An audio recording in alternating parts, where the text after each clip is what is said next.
Coach Corey Wayne, and this is my video coaching newsletter. And the topic of this newsletter is going to be unnecessary relationship drama and complicating things. Got an email here from a viewer.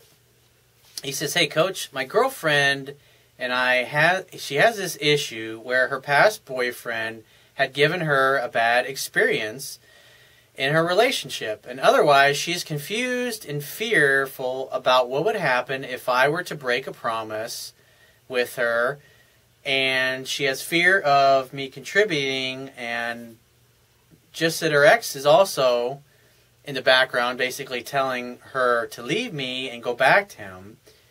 And he says that at the same time she fears that I would abandon her like her ex did. I have no idea what to say to her to get her to understand that I'm not her ex. Well, first off, what you should not do is you should not be using logic and reason to try to convince her. Because what you got to understand is what she's trying to communicate to you is that things that you're doing and saying are reminding her of how her ex hurt her in the past. That's why she shares things about her ex-boyfriend. Obviously, he's trying to get her back. But the reason she's sharing these things with you is she's trying to communicate to you, because she says, I'm afraid you're going to basically do to me what my ex-boyfriend did. That's what she's saying here. So there's obviously things that you're doing and saying, and this is what's really important. Listen, I'm about to say to you. It's important what you're doing and saying is, and how it relates to how it makes her feel. Anything you do, anything you say to a woman, you always want to think to yourself, okay, how is this going to make her feel? Because women are emotional beings. Us guys, we tend to be logic and reason focused. And so when you're using logic and reason to try to convince her why you're not like the ex, there's nothing that's going to engage her emotions, because in essence you're trying to win an argument. You're trying to prove yourself to her. You're trying to prove why you're not like him. Love is playful and fun. It's not serious. And that's part of the problem. She gets into a serious issue, and you should be playful and fun about it.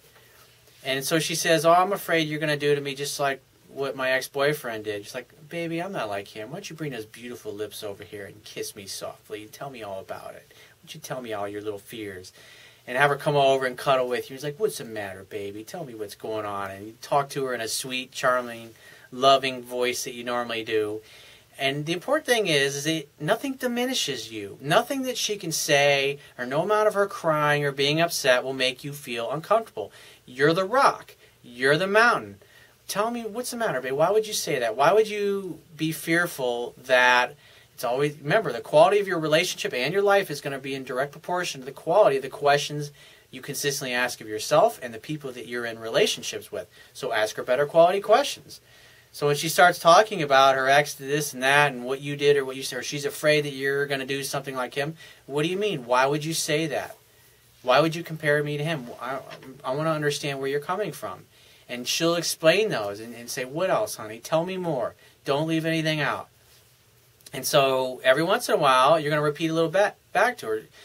Maybe she says, well, you know, I was really hoping you would bring me a really sweet card and for Valentine's Day, and you never did that. And one of the things you said in the card reminded me of something my ex-boyfriend said. And like, oh, so when I didn't do this or I didn't do that or blah, blah, blah, it made you feel, yeah, exactly. And so okay, what else? Tell me more. Don't leave anything out. And you just keep her talking. Keep her talking. And if you're unsure whether or not she wants your advice or she wants you to listen, just say, do you want me to listen or do you want my advice? Because part of the problem is that she's bringing up things and you go into like, I got to prove myself to her, because that's what society has just been beating into men's heads for decades, that you got to prove yourself to a woman. It's like, you ain't got to prove jack shit to a woman. The fact that you exist, the fact that you are, is evidence in and of itself of your worthiness to be with a woman. So he says, and the story is she had mixed feelings with both of us, and she's very confused about what to do. He says, I don't want to lose her, and she trusts me, as she said in her text, but I have a feeling she's also putting a barrier around her where she can't move on. Yeah, you're not opening her up emotionally by getting her to talk about what's going on.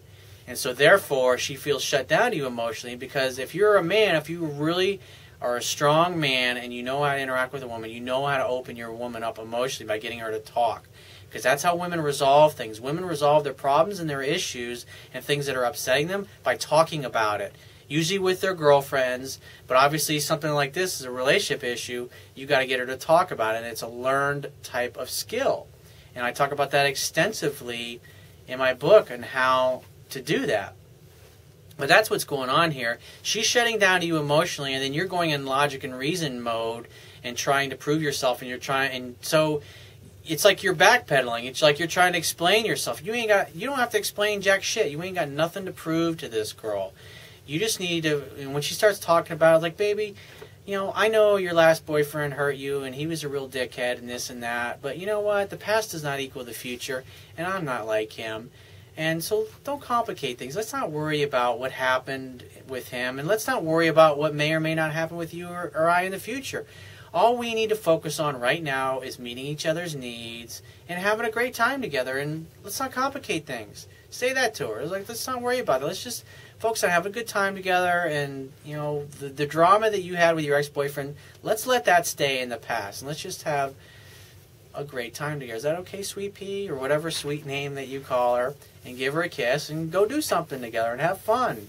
Love is playful and fun, and you gotta, as the man of the relationship, you gotta think of it as you're the king of the kingdom, of your kingdom, and therefore by keeping your relationship focused on being fun and playful and off of drama and things that complicate things, she won't get all emotional and all upset. She won't want to talk about things, but when she talks about it, she resolves things.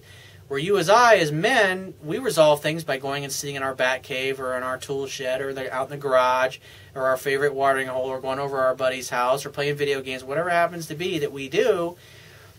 We tend to resolve our issues and our problems by ourselves when we think about it in the man cave, whereas women, they resolve it by talking about things. So if your girl's shut down you emotionally, you got to get her to talk. You got to open her up exactly in the way that I talk about in my book. So if you have a question you want to ask me, go to my website, click the Contact Me tab, which will be on the left-hand side of your screen, and send me 1 to 2 paragraphs max, and just give me several weeks to get back to you with a response. If you want to talk to me right away, the quickest way to get my help is to book a paid phone coaching session. You can do that by going to my website, click the Products tab, which will be at the top of your screen, and just follow the instructions. If you want to get a digital version of my Kindle ebook, on my website, underneath the email sign-up box, there's a box that has a link that will take you right to the Amazon Kindle download page for my book. Once you get there, if you don't have a Kindle device, just download one of their free e-reader apps for whatever electronic device you want to read my book on. And if you appreciate the value of the information I offer in these video newsletters, the articles on my website, or my ebook, you can show your appreciation right now by going to my website, and there will be a toolbar at the bottom of your screen. Click the PayPal donate button and donate any amount that you feel is equal to the value of the information. And I will talk to you soon.